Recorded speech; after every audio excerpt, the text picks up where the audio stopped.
Welcome to Menopause Monday. If this is the first time you've come across me, I hope you had a great Christmas if you celebrate Christmas. If it's not the first time you came across me, I still hope you had a great Christmas. She says, clutching her bosoms.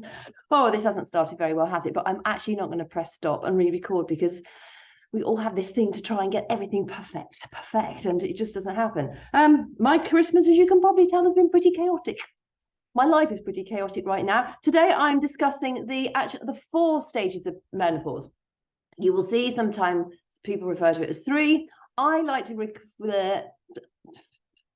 talk about it as 4. I am not going to re-record this.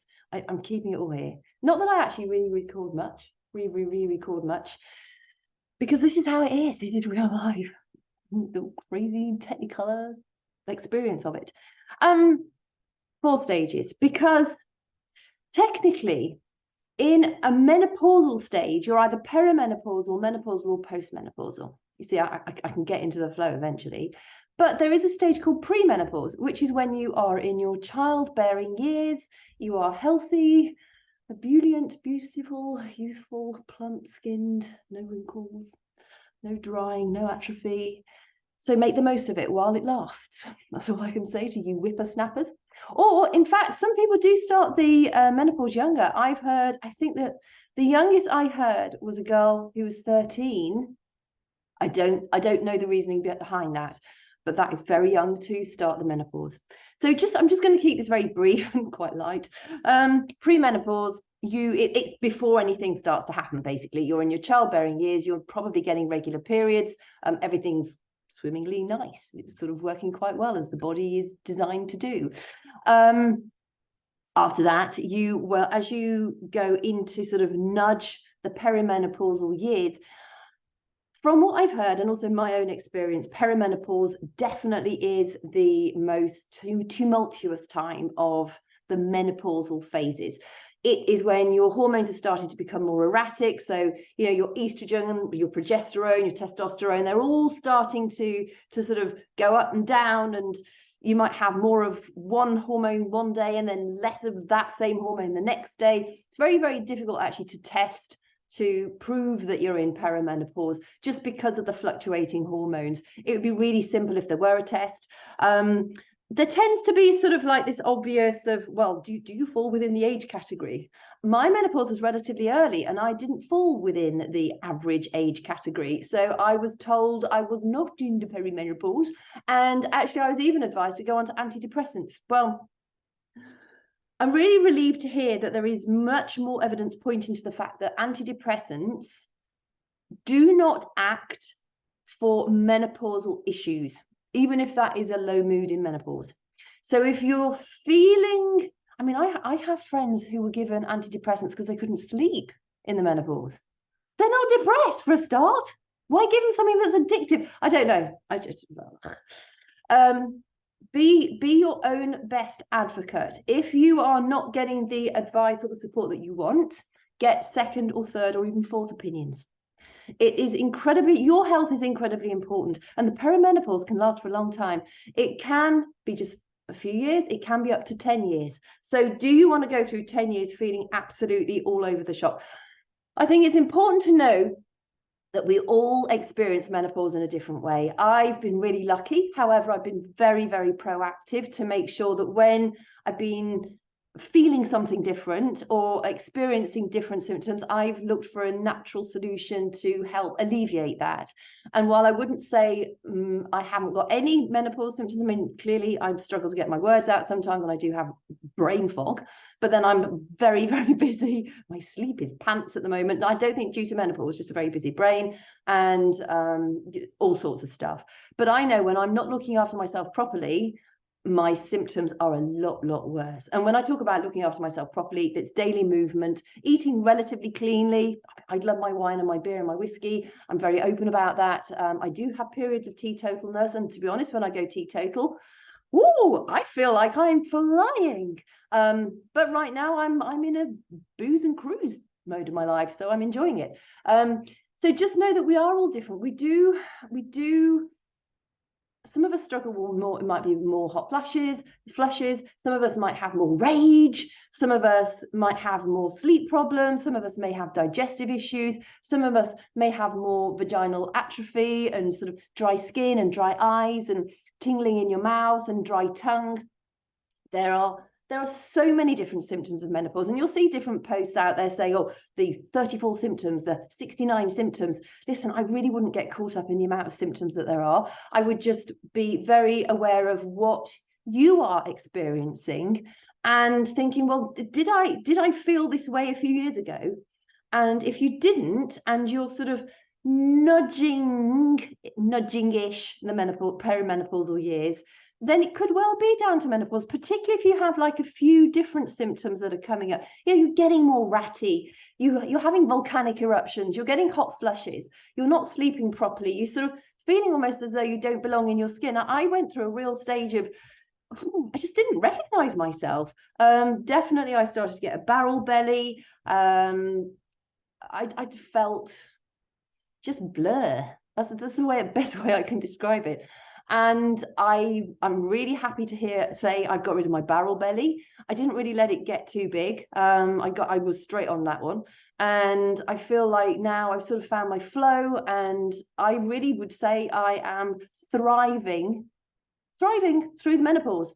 If anybody offered me a drug, even if it had no side effects, I don't think I would even consider taking it, because I don't need to. I feel absolutely fine.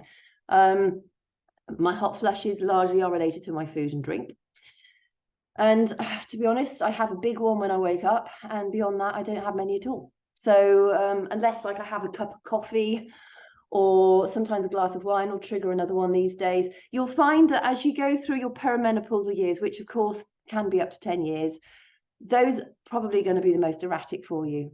Your menopause is literally one day, and it is one day 12 months since you had your last period. So when you've had a period of time with zero period, menstrual period, for 12 months, that one day is your menopause day. Beyond that, you're postmenopausal. Now you'll find as you get, so I'm postmenopausal, the vast majority of women listening to this are postmenopausal because we've already had the 12-month gap between a period and no period. Can you get pregnant in your postmenopausal years? Probably not, because you've stopped ovulating. We have about 400 eggs, and once we've laid them all, there are no more. And essentially, no, you shouldn't be able to get pregnant. But if you're a little bit unsure, I would definitely have a chat with your healthcare provider. I don't want to be responsible for some unexpected pregnancies. But no, I mean, if you're not laying eggs, if you're not producing eggs, there's no way for you to get pregnant. So you technically shouldn't be able to be.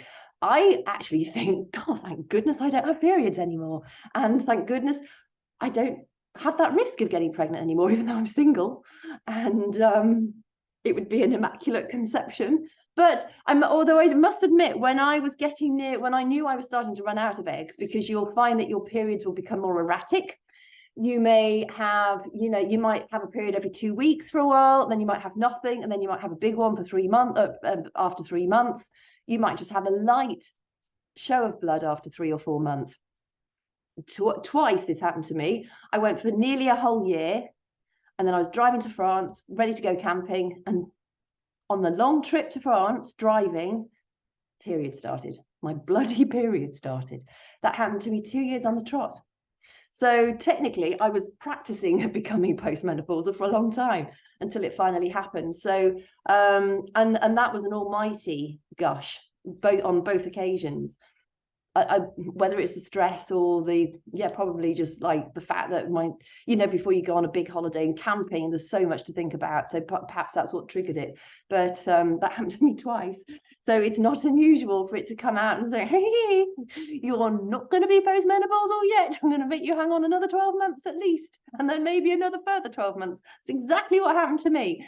But yes, when I knew I was starting to run out of eggs, it did weigh heavily. It was just like, oh my goodness, no more babies. And I love babies. I love being pregnant, and I love being a mum. And it was hard for a few months. It was very much in my mind. And while of course I could adopt and I could foster and all that kind of stuff, I love being pregnant, and I had to sort of get my head around the fact that this was just a normal transition of my life, and I already have two amazing kids. So yes, but in all honesty, I had to sort of work my way through that period. So yes, so pre-menopause, you're just normal, beautiful, youthful whippersnappers. Perimenopause is when it's all starting to get a little bit chaotic. My best advice for you during your perimenopausal years is take time for self-care. That is really, you can lay the foundations in your perimenopausal years for the continuation of a healthy and structured life. So if you're not doing it already, start weight training. Strength training is going to help you so much through into later life, because once we start our menopause, our muscles atrophy, or once we go through the perimenopause, our muscles atrophy, which means they waste away unless we actually use them. There's obviously an increased risk of brittle bone disease. When you exercise, you stimulate your human growth hormone that helps to keep you looking and feeling a little bit younger, a little bit more energized. It boosts your immune system. It helps you kill cancer cells. I mean, it's a no-brainer. Exercise. It's not a should I, shan't I can't really be bothered. Ugh, you've got to do it. Food, just eat plentiful food. We need more protein as we go through the menopause. We need plenty of fruits and vegetables. We always have done. They are carbs, by the way. Carbs are not bad.